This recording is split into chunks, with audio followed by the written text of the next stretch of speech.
Hello, I'm Rob. And I'm Rob. And welcome to Impossible Mission. And today we are talking about rather dubious sounding topic, actually. Games for adults. Yeah. Not the games for adults. Well, not adult games, okay? Just clarifying that there.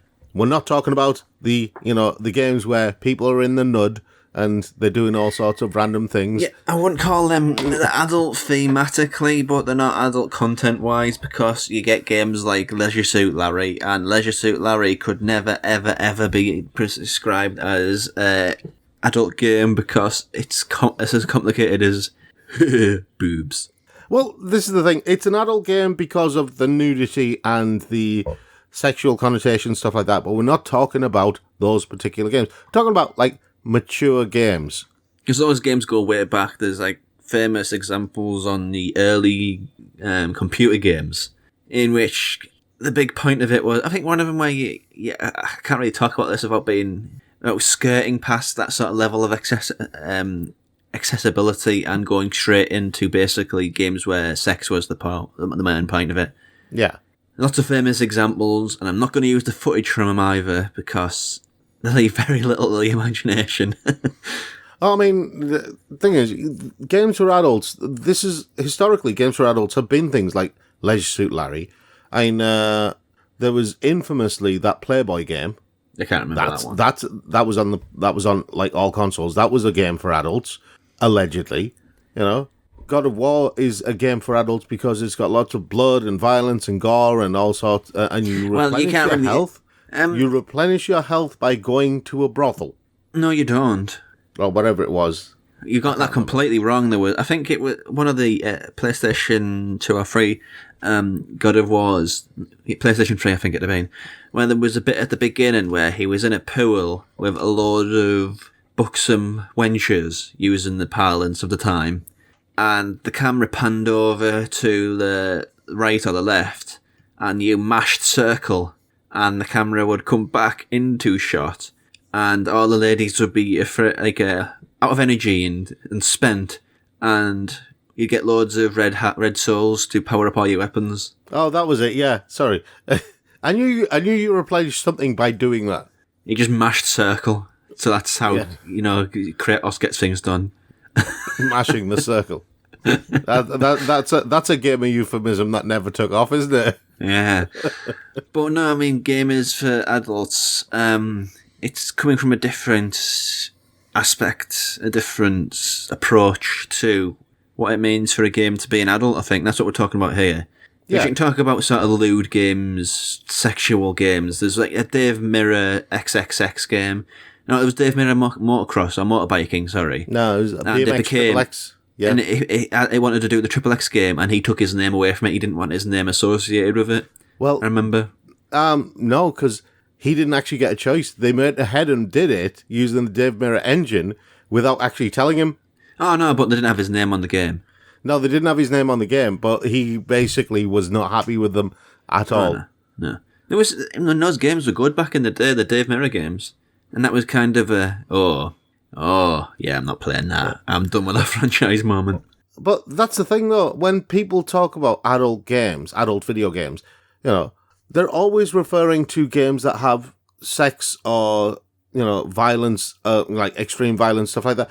But they never really refer to any games that just have a mature storyline, have something that makes you think. The older example of what a mature game would be, I think the most contemporary example of it would be Saints Row. Okay. Saints Row is cut from that cloth as well. Yeah. Oh, you mean the original Saints Row? Well, no, the original Saints Row was a normal game. Yeah. It was a rather derivative Grand Theft Auto rip-off. Number 2 and number 3, where basically you have like a giant sex aid as a weapon in number 3, I think. Yeah, the big purple thing, yeah. Big purple marital aid. Yes, I see where you're going with that one. But I mean, okay, let's look at Grand Theft Auto. Grand Theft Auto is kind of the elephant in the room here. Well, it's a good segue game as well. Yeah, it's a good segue game. But Grand Theft Auto is one of those ones where a lot of people play it for the guns, the violence, the driving around, doing stuff like that. Well, there's a certain YouTuber who explains it very, very well. He did a video recently, or whatever recently, yeah, it was recently, where he's talking about how Naughty Dog games are kind of very reductive when they're trying to sell themselves as very emotional. And he said there's a type of person in my brain, it's called Goopy Goblin Gamer Brain, which it likes blowing stuff up Yeah. and doing stupid stuff. Nakey Jakey, the YouTuber's called. Yeah. The YouTuber on a ball.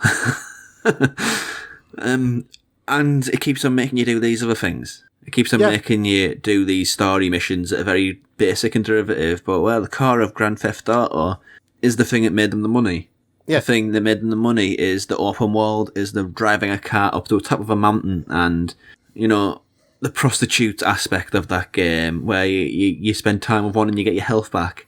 All sorts of things. Those are the things that made the game, but as those games progressed and Rockstar thought themselves better than their station, and frankly, given that they've probably made about 4 of the top 10 selling games of all time, I think they've probably earned that cockiness.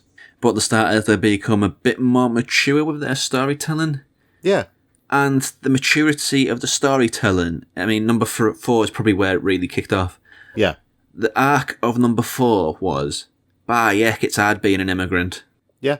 That's it. There's little bits in there like, seriously, Roman, stop calling me to go bowling. I don't want to go bowling with you, Roman. Go away.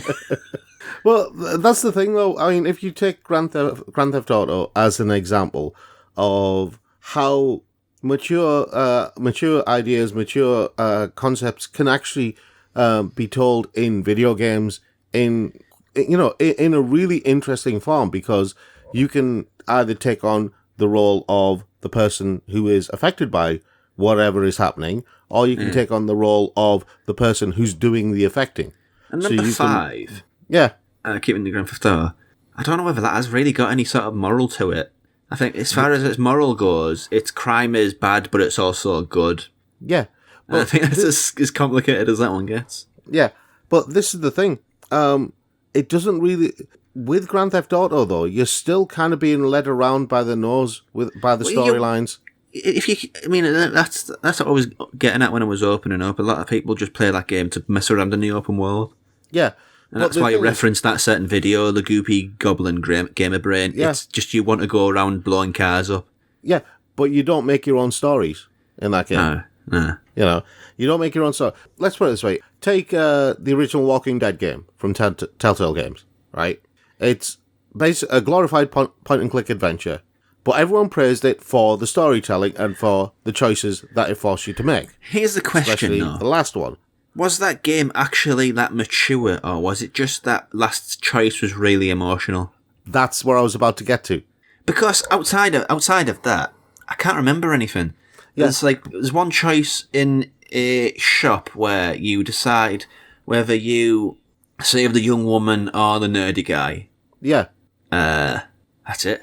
Yeah. Oh, and there's a bit where you decide whether you take the food out of the boot of the car or not. Yeah, but the thing is, all those choices, again, at the end of the day, the only thing people remember is that final choice, right? And that isn't a sign of a mature storyline. That's a sign of a really difficult emotional choice, because you basically spent time with these characters. You become invested in the characters. But at the end of the day, you've been led around by the nose into making that choice.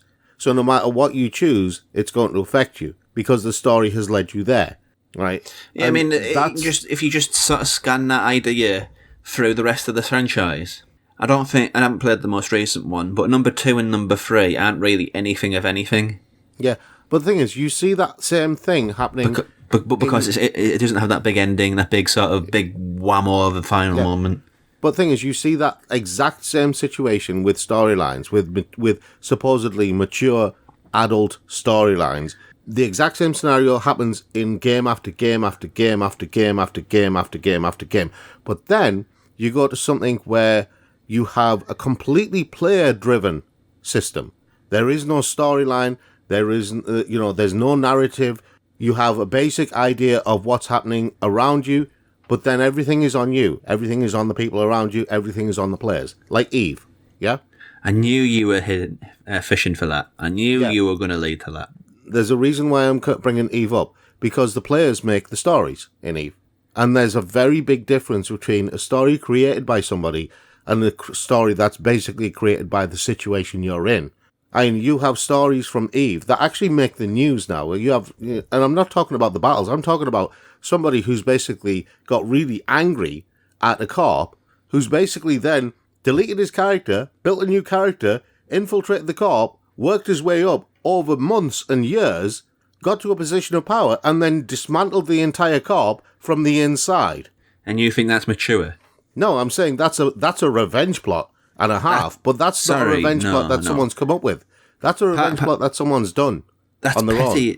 Yeah, it is. It is. But that's incredibly childish as well, to be honest. Yeah, but my point is that, you know, when I see a revenge story in a video game, you know, there's an unbelievability to it because it lacks that pettiness. Revenge is petty. And context dependent. I'm not going to get into that. But I'm talking about The Last of Us 2 there, for example. Yeah, I mean, let's just say right from the off, spoiler warning in case you've not played The Last of Us 2, we're going to spoil it. Yeah. I'd say sort of skip forward a few minutes so you don't get that spoiled. Right, okay. You've been warned, so if you're still listening now and you've not played The Last of Us 2 and it's an issue, spoilers, it's your own bloody fault. So, 5, 4, 3, 2, 1. Joe's killed pretty early on by Abby.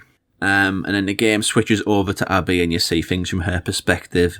And then it switches over to Ellie and you see the full picture. And because the whole idea of it is revenge is bloody and there's two perspectives to it. Because Abby's dad is one of the scientists that Joel kills at the end of the first game. Yeah. And that's being heralded. I mean, there's nuance to that. There's aspects to that. There's motherhood and LGBT concerns within the character arc and the character development. Yeah. However, that being said, to call that a mature game, which a lot of people have been, sort of like talking about it as like a high watermark for stories that can be told in gaming media, and it takes games past just being games to be emotional, hard stories. It's like, really? Really? Yeah. I'm being very reductive. What's that term? Reductive ad absurdum or something here. So basically, it's the cycle of violence it's talking about, and revenge is bad, and violence is ugly. Yeah, but them are the core messages of The Last of Us 2. Are those hallmarks of a game that you would describe as a game for adults, or is that just sort of paint by numbers? Paint by numbers, like maturity, and paint by numbers depth. Okay, right. I'm just going to take you off the soapbox for a second there. I have to get that across. So spoilers over now. Spoilers over. Last of Us spoilers gone. Whoop, whoop, gone. Well, maybe still just a little bit here. The thing is... Passive spoilers are Last of Us Part 2. Right here. The thing is, when you look at the revenge plot that you see in video games, it's always super, super, super, super, super serious. Whether it's Red Dead Redemption or The Last of Us 2 or some other video game. Even the Yakuza video games, when they look at revenge, is always super, super serious. And Yakuza is a game that is just, completely insane. The whole franchise is. But it's always super serious when it comes to revenge. But as we've said, revenge is petty, right? And that's what it lacks, and that's why it becomes unbelievable. Because what in the minds of the people who are writing these stories, this is a mature storyline because it's so serious, but that's not how life works. And so it becomes unbelievable. People know revenge is petty. And that's why when you see real world revenge, it's always a petty thing. Nobody has the sustained willpower to actually go out and... at some point in The Last of Us 2, when Ellie's forced to make decisions, she wouldn't have been in those positions that she was in, especially when she's in a stable, loving relationship. Her opinion would have changed. Here's the question that it comes down to here. Can AAA games be mature? Because in the case of The Last of Us, you have the story, you have the arc, and that's all undone by the fact that you go around killing hundreds of people with really cool gameplay, and it doesn't mean a thing. Yeah, They can scream each other's name, they can bleed out in grisly ways, but at the end of the day, it's basically making it fun to slaughter people. So can a game like in that space be mature? The original Tomb Raider remake did exactly what you just said. Lara Croft never deals with any of the repercussions of killing another human being for the first time. There's no mental health problems, there's no PTSD, nothing. She kills one person, throws up, and then becomes like a god of slaughter. And the arc is, I really don't want to kill. It's so hard to kill. Please don't make me kill. It's the worst thing I can do as a person. Please don't remove me and rob me of my humanity. 30 minutes later, she's wearing a skin suit out of her enemies. Yeah, exactly. She's got a necklace. She's got a necklace of ears and, yeah, a headband made of scrotums. So it's really hard to sort of be this, like, to question the maturity of the character's actions when it's so fun to blow people up. Like Uncharted. Uncharted is a great game, but because throughout that entire franchise, Nathan Drake's got a kill count which makes Rambo look like a rank amateur. And he never acknowledges it. He never acknowledges the fact that he's killed hundreds and hundreds and hundreds and hundreds of people. Yeah. Do you know what I find interesting? The new God of War game is one of the few games where you actually are kind of dealing with the repercussions of the character's actions from previous games. Well, there's not just that. There's a bit where Atreus loses his mind. Yeah. And you've killed another character related to this person who you meet. Yeah. And Kratos says to Atreus, "No, boy, don't kill him. He's already lost enough. It's not worth it." Yeah. Whereas in another game, he'd basically mash in his skull. Exactly. But this is an older, different Kratos. It's a mature Kratos. Yeah. And I think that's how you do it, really. I think you can be mature in the AAA space, but as far as where we are now, I think Sony Santa Monica Studios are the only one who've really got away with it. See, I think God of War has hinted at something that I think needs to happen in AAA games, possibly in games in general. Instead of trying to cram the entire storyline into one video game and pad it out as much as you can, take your time. If the stories, there was no need in The Last of Us 2 to have Abby's story, which is a story in its own right? Yeah, that's kind of like they've mashed in Last of Us 3 into Last of Us 2, isn't it? Exactly. And there's no reason for that, because Abby has a completely different story to Ellie. Yeah, you could have... The Last of Us 1 is like 12 hours. Last of Us 2 is 30 hours, so... Yeah. Really. Bringing up an old JRPG on the PS2, right? Shadow Hearts and Shadow Hearts Covenant, yeah? Yeah. Now, I've mentioned these briefly a long, long time ago, and I'm a huge fan of Shadow Hearts and Shadow Hearts Covenant.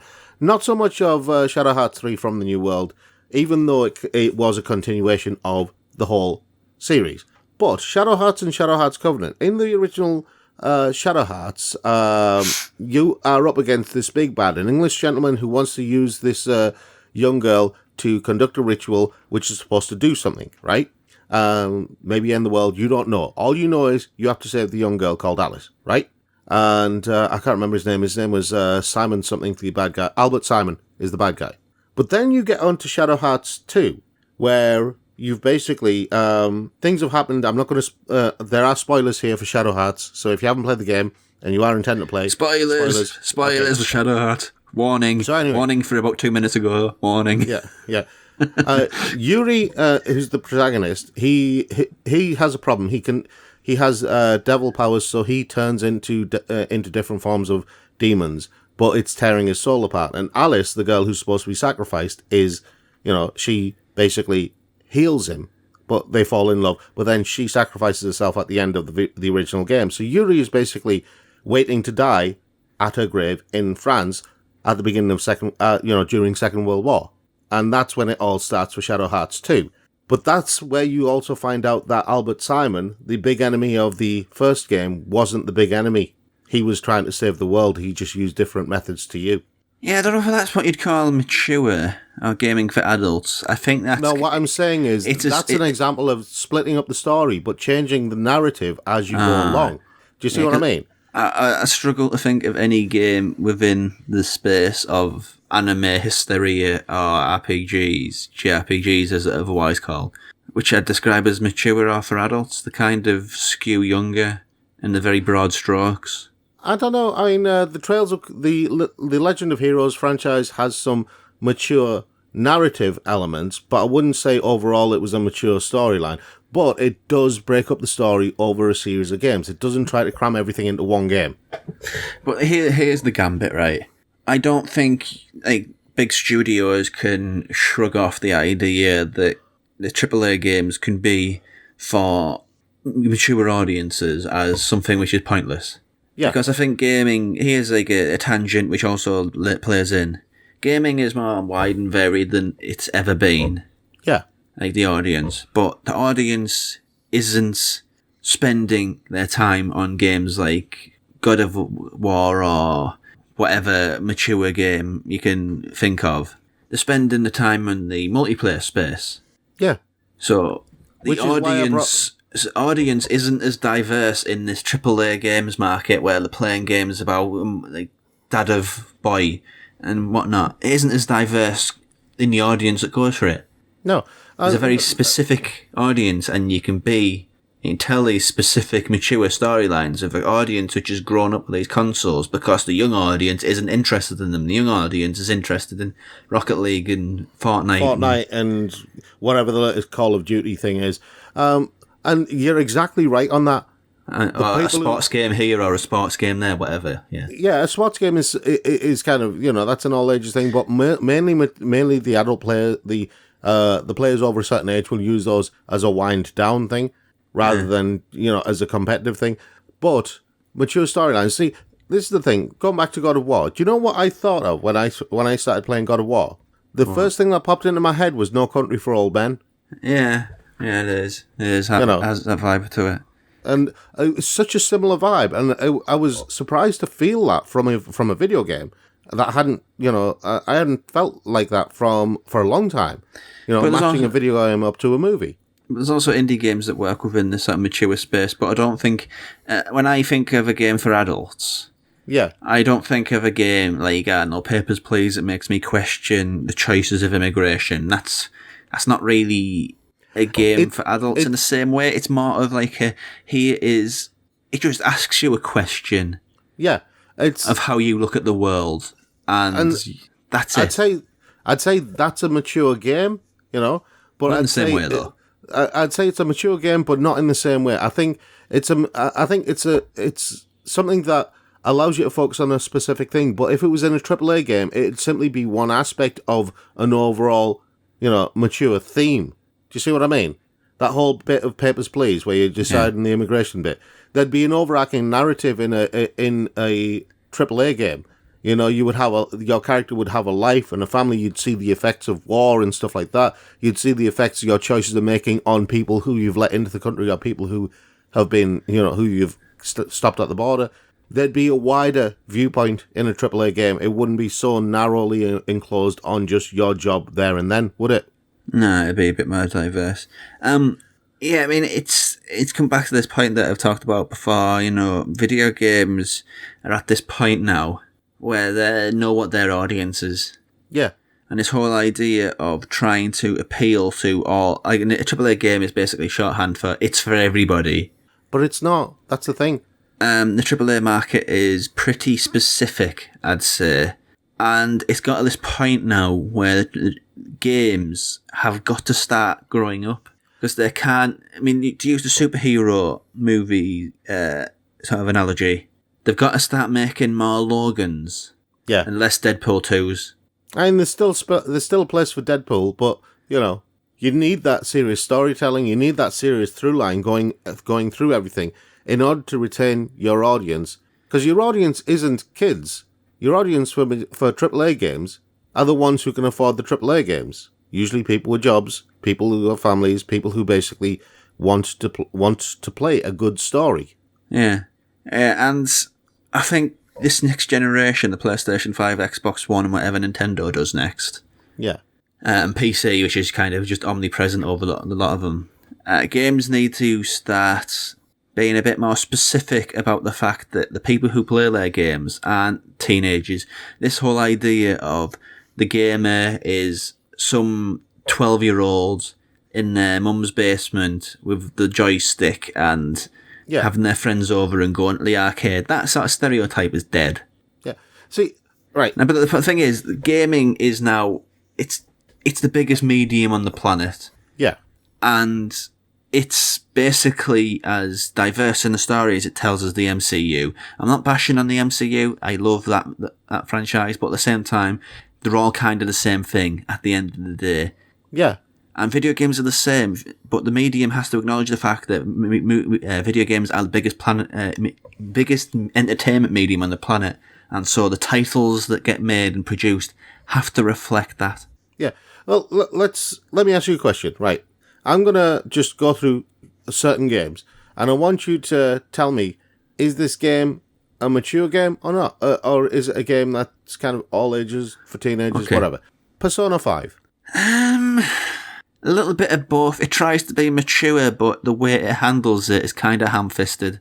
The fact it got in trouble for its gay stereotype, abusive gay stereotype, just tells it intends well, but it failed. Okay. The Witcher 3. Yeah, that's a game for adults. Okay. Resident Evil 2. The remake. It's just no, not really. It's not a game for adults. It's a game for adults in the sense of it's really graphic and gory, but that doesn't make it adult. Yeah. It's kind of it's for everybody, you know. Yeah. But Metal it's Gear- really grisly, so you can't. Yeah. You know what I mean?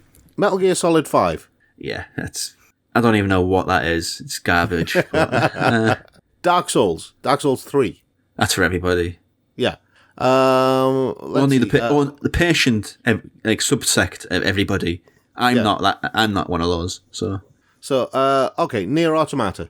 yeah, that's for kids. Yeah. I hate to call it that because it's anime, but yeah, Ghost of Tsushima. I don't know enough about that. But given what I do know, it's basically just a revenge trip within an Assassin's Creed style game in feudal Japan, but it's very, very beautiful. Okay. Kind of for everybody. Everybody, really. Okay. Dishonored 2. It skews a bit older. Yeah. But Okay, I think Neo 2 then. that's the same thing, Rob. Dishonored 2 and Neo 2. All right, I was getting confused there. Yeah, Neo 2 is kind of in the same gap as Dark Souls, isn't it? Okay. But it's animified, so it's probably even more skewing a bit younger, you know. Battlefield 1. Are you approaching this as a multiplayer or as a... Either. I don't know, honestly. I mean, the single player is definitely for adults because it has some sort of concept of the futility of life in war. Yeah. But again, it's the multiplayer. You can say all these nice things in the single player, but boom, make people go boom, boom, it's fun. It kind of undermines it all, doesn't it? Okay, and now the curveball, right? Hellblade. Senua's Sacrifice. Yeah, that's a game for adults. I don't think that's a curveball at all. I think that's pretty obvious what that is. That's a game intended for adults. It's about sort of No, mental the reason health. I say it's a curveball is because every other title I've listed there was a AAA title, wasn't it? Yeah, I guess it was. Yeah. Yeah, but it's totally a game for adults. Yeah. Hellblade. And the entire approach, introspective, dealing with PTSD and other mental health issues. There's all sorts going on in Hellblade that you have to kind of pick away at and decipher while you're playing the game and afterwards. It's a lot to think about. And, I used the example of Papers, Please, where it was, in a AAA game, it would just be one aspect of a wider game. Hellblade is kind of an example of what I was talking about. Well, Papers, Please should be a mini game. It'd be a minigame, but the thing is, it'd be an important minigame within the wider construct of a game about immigration and border control and stuff like that. It'd be like hacking is in Watch Dogs. It'd play that much of a central role. Yeah. And in Hellblade, I've seen elements of Hellblade in indie games, where it's been like the central element of an indie game, but it's become part of what made up Hellblade and made Hellblade such a special game. Because I do regard Hellblade as a very, very special, very mature game because of what it tries to do. And it's interesting to me that it was, it's not a AAA game. Well, it was a high AAA value in an indie package. Yeah. So that's mature. That's mature and adult games. If you've got anything to add, even if it's just to calm me out of my horse crap, please do comment below and join our conversation. I'd love to hear from you. Yeah, if you liked the video, then give us a thumbs, sub, or a bell. If you want to support us, then you can check out our Patreon. The details are in the description below. And that's all from Impossible Mission this week. Join us every Thursday for more video game chit-chat. Until next time, it's goodbye from me. And it's goodbye from him.